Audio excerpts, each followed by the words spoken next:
السلام علیکم ورحمۃ اللہ وبرکاتہ۔ وعلیکم السلام ورحمۃ اللہ وبرکاتہ۔ ایک دفعہ کا واقعہ ہے اور بہت دلچسپ واقعہ منشی جی، مفتی صاحب توجہ چاہوں گا۔ اور اللہ کے نبی صلی اللہ علیہ وسلم تشریف فرما تھے، مطلب کسی کام سے تو گفتگو چل رہی تھی، تو اللہ کے نبی صلی اللہ علیہ وسلم کے سامنے ایک عورت آئی اور وہ کہنے لگی یا رسول اللہ یا رسول اللہ یا رسول اللہ، فلاں شخص نے میرے ساتھ زنا کیا ہے۔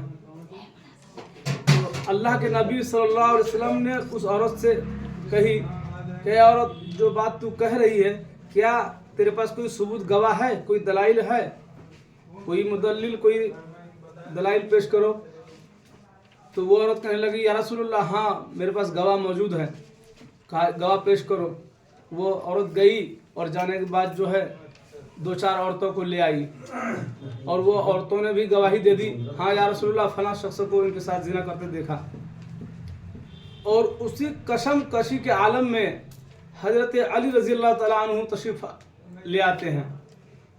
اچانک ہوتا ہے کہ ایک دفعہ ہم بیٹھے ہوئے ہیں، کوئی شخص آ گیا، تو اللہ کے نبی صلی اللہ علیہ وسلم کے اس گواہی کی بنیاد پر اور ایک اپنے آپ میں جلال آیا، اور جلال آنے کے بعد جو ہے اپنا شمشیر مبارک حضرت علی رضی اللہ تعالیٰ عنہ کو پیش کر دیا کہ جاؤ فلاں شخص کی گردن کو تن سے جدا کر دو، جس شخص کے بارے میں وہ عورت جو ہے الزام لگائی۔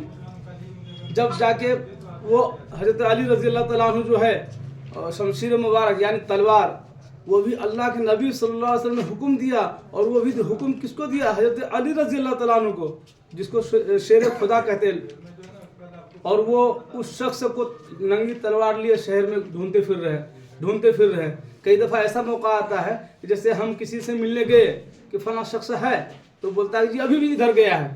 تو ایسے ہی حضرت علی رضی اللہ تعالیٰ عنہ جو ہے ڈھونڈنے لگے اس شخص کو، اور ڈھونڈتے جو کسی نے بتلایا ادھر گیا، تو پھر آگے گئے تو پھر کہا کہ ادھر گیا۔ تو ایسے جاتے جاتے میں جس نے کہا ادھر گیا، تو وہ شخص جو حضرت علی رضی اللہ تعالیٰ عنہ کو مل جاتے ہیں، ارے میاں کہاں گھوم رہے ہو، تجھے علی ڈھونڈ رہا ہے۔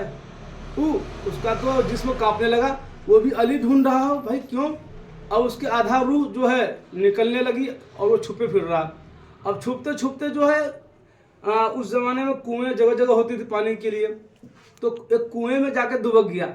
اب کنویں میں اللہ کے بندے دبک گئے تو چھپ تو جاؤ، لیکن نہیں، وہ چھپے کیسے؟ وہ یوں گردن اٹھائے اور پھر دبک جائے، پھر یوں اٹھائے پھر دبک جائے۔ تو حضرت علی رضی اللہ تعالیٰ عنہ کو کسی نے بتایا کہ ادھر گیا، تو وہ گیا تو دیکھا دور سے، اب وہ دیکھا کہ چھپتا ڈوبتا تو سمجھ گیا ہو نہیں ہو وہی ہو، اور حضرت علی رضی اللہ تعالیٰ عنہ جو ان کے پاس آ پہنچے، اور اس شخص سے کہا اے شخص باہر نکل۔ تو وہ جو کر باہر نکل، وہ اندر کو جانے کو تیار، اور حضرت علی رضی اللہ تعالیٰ عنہ سے کیسے مقابلہ کر پاتے وہ؟ تو حضرت علی رضی اللہ تعالیٰ عنہ نے اس کو گردن پکڑی اور پھینکا۔ جب پھینکا باہر کی طرف تو اس کی پلیٹ فارم کھل گئے، یعنی تہمت پہن رکھی تھی وہ۔ جب کھل گئے تو دیکھا کہ وہ تو زنا کے قابل ہے ہی نہیں، مخنث ہے وہ، جس چیز سے زنا ہوتا وہ ہے ہی نہیں۔ اور وہ حکم دیا اللہ کے نبی صلی اللہ علیہ وسلم نے، اور وہ حضرت علی رضی اللہ تعالیٰ عنہ کو، اور وہ شخص پکڑے بھی گئے، لیکن زنا کے قابل نہیں، وہ مخنث ہے۔ تو بھلا ایسے کیسے ہوا؟